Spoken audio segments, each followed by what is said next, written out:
lijekovi će biti od velike koristi. Ovo je popis najboljih prirodnih lijekova na svijetu. Prvo je crni orah, crni olas, orah ili Julgans nigra, poznati kao američki orah. Velika je vrsta drveta u obitelji Juglaceae. Stablo je podrijetlom s Himalaja, Kirgistana, Srednje Azije, a uzgajan je u Europi već 100 godine prije Krista. Stablo crnog oraha također se povijesno koristilo za uklanjanje groznice i liječenje bolesti bubrega, gastrointestinalnih problema, čireva, zubobolja, ugriza zmija i sifilisa. Crni orah je od davnina dodatak prehrani pojedinaca.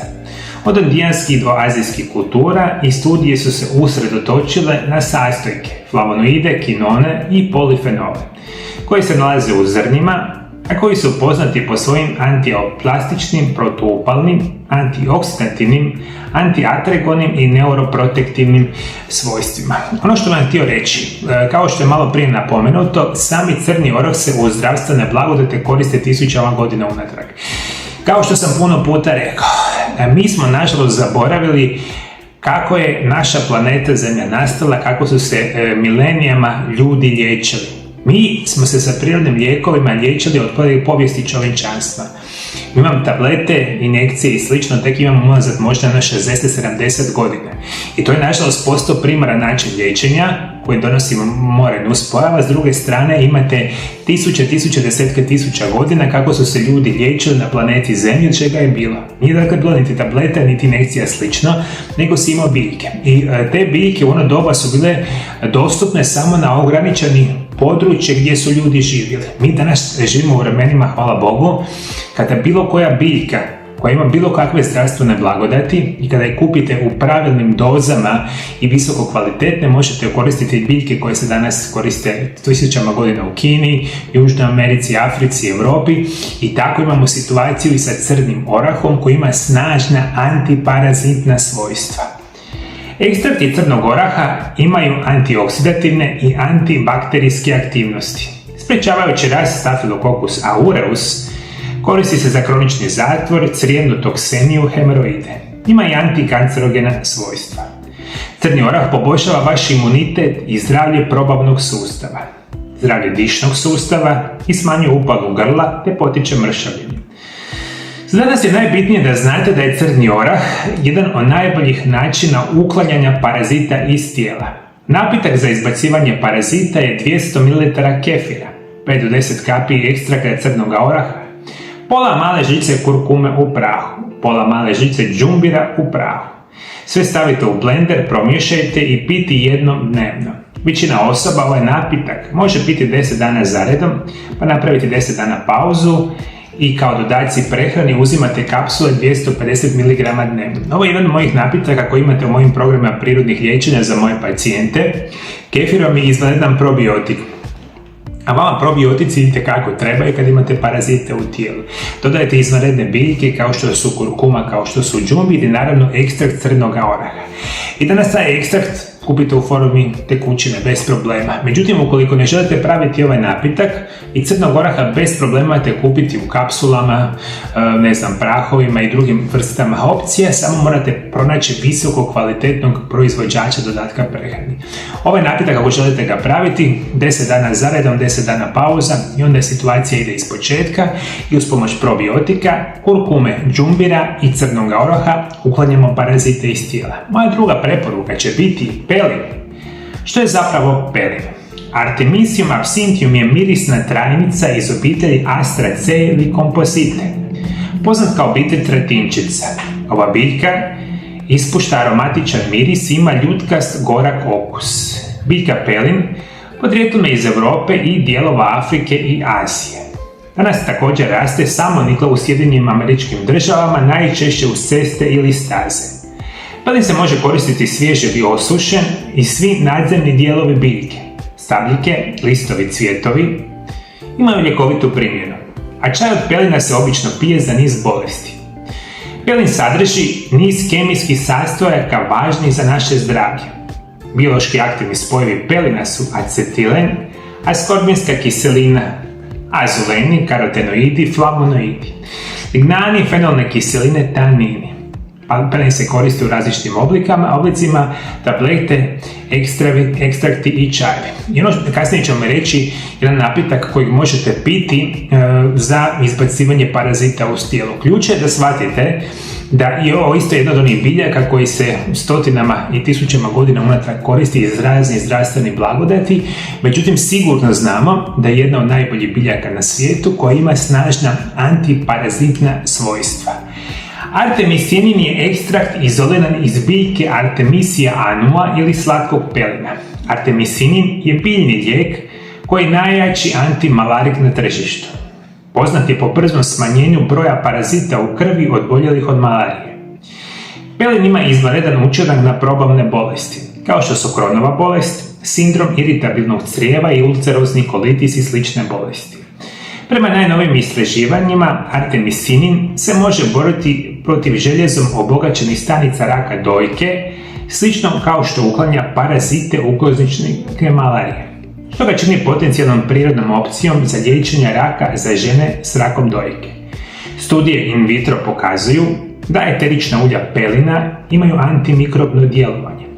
Djeluje protiv nekoliko sojeva bakterija, uključujući Escherichia coli, salmonelu, čak djeluje protiv nestanice, što je nevjerojatno bitno za reći. Pelin je jedna snažna gorka biljka i kada god imate neke od gorkih biljaka, ja sam to puno puta vama pričao, recimo u mojoj knjizi koja se naziva Čudesni prirodni lijekovi, prvi dio, opisujem mnoge biljke i njihove znanstvene blagodati.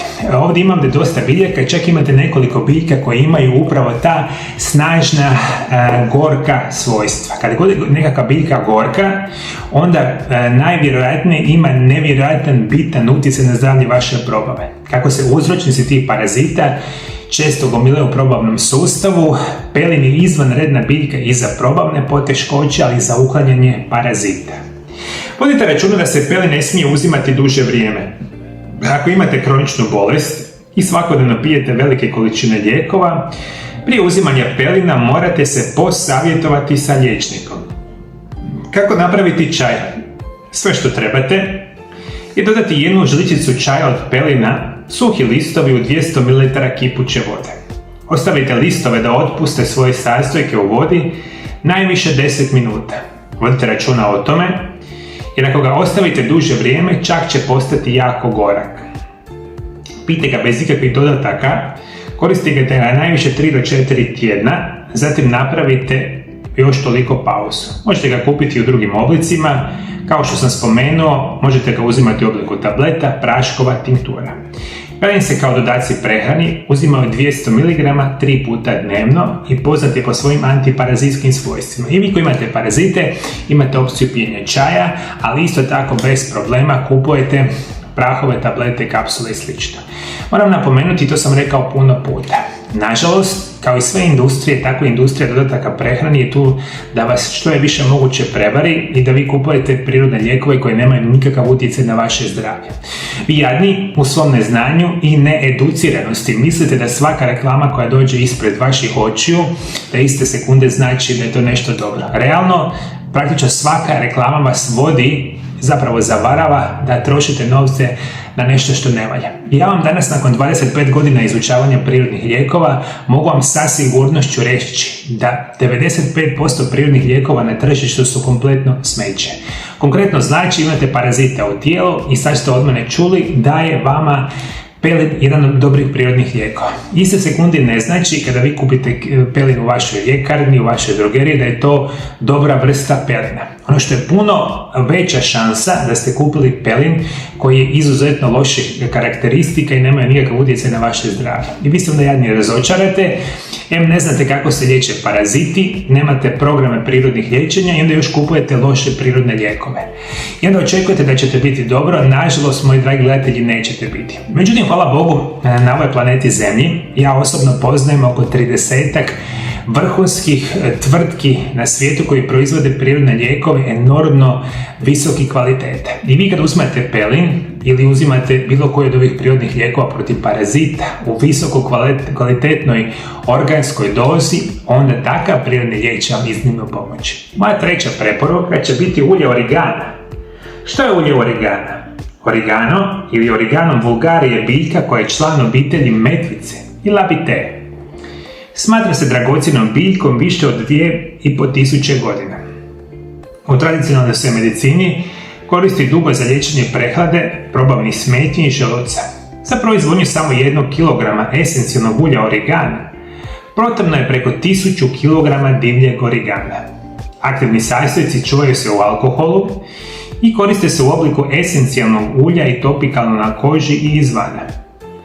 Kada se od njega napravi ljekoviti dodatak ili esencijalno ulje, onda se smatra čisto ulje oregana. Kao što je gore spomenuto, ulje origana se smatra prirodnim alternativom antibioticima. Ulje origana sadrži 2 snažna spoja koji se nazivaju kavrakrol i timol, a oba su spoja u studijama imaju snažna antibakterijska i protugljivična svojstva. Ulje oregana ima mnoge zdravstvene blagodati, za uklanjanje parazita koristi se 500 mg 4 puta dnevno. I to je ono što bih vam rekao, dakle za ovaj dio emisije imate mi 3 prirodna lijeka, rekao sam ja, to je jedan od mnogih opcija mojih antiparazitnih programa, ali za vaše razumijevanje crni orah, pelin i ulje oregana bi vam mogli izvanredno pomoći. Još ću reći ukratko koje biljke, koje recimo čak začini možete koristiti, koji imaju snažna antiparazitna svojstva, pa da ih možete koristiti u svojoj svakodnevnoj hrani. Vodite računa da češnjak i luk, oba ova povrća za jačanje imuniteta imaju antiparazitne učinke zbog svojih sumpornih spojeva i antioksidanasa, koji mogu uništiti patogene organizme. Određeno začinsko biljke, poput origana i džumbira, može imati antibakterijsko i antiparazitno djelovanje, jer pomaže povećati proizvodnju želučane kiseline koja može ubiti parazite i spriječiti infekcije. Kokosovo ulje ima antibakterijska i antimikrobna svojstva. Hrana bogata probioticima. Konzumiranje hrane sa visokim ustotkom probiotika poput kefira, kiselog okusa i jogurta može držati parazite pod kontrolom i poboljšati zdravlje crijeva. Jabučni ocet pomaže vratiti zdravu pH ravnotežu i općenito može poboljšati probavu. I sad vi kada ste u problemu, imate parazite, moram jednu informaciju jako bitno za reći. Na početku emisije sam rekao, paraziti žive od vas. Prevedeno znači paraziti na određenom broju namirnica izvanredno rastu. Dakle, kad vi pojedete takvu vrstu namirnica, enormno hranite te sojeve parazita koji se samo množe enormnim tempom.